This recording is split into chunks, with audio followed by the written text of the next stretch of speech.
کہ جناب سیدہ کی شفاعت کے بارے میں ایک حدیث نہیں ہے، متعدد احادیث ہیں کہ جب ہر انسان کو اپنی فکر ہوگی وہاں پہ میدان محشر میں.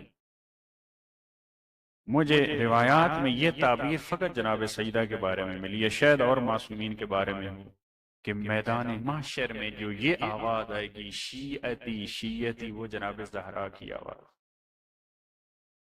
ختمی مرتبت کے بارے میں بھی یہ موجود ہے کہ امتی امتی کی وہاں پہ آواز آئے گی. جناب زہرا کے بارے میں کیا ہے؟ رب شیعتی شیعتی.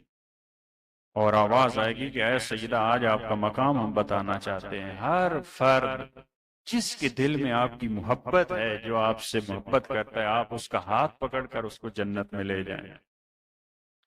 اور وہاں پہ یہ تعبیر موجود ہے، افراد کہیں کہ کاش ہم فاطمی ہوتے. میدان محشر میں جب جناب سیدہ کی شفاعت کا یہ منظر دیکھیں گے تو یہ تمنا کریں گے ہم فاطمیین میں سے ہوتے.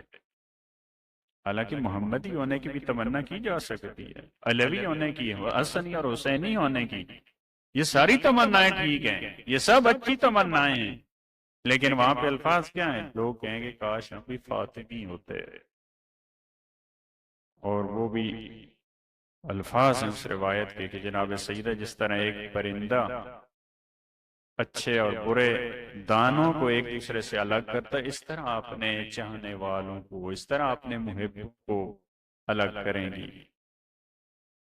اور بعض میں یہ تعبیر ہے کہ آواز قدرت آئے گی، جو آپ سے متمسک رہا ہے آپ اس کا ہاتھ پکڑیں اور آپ اس کو جنت میں لے جائیں. جو آپ سے متمسک رہا، یہ شفاعت کا مقام ہے.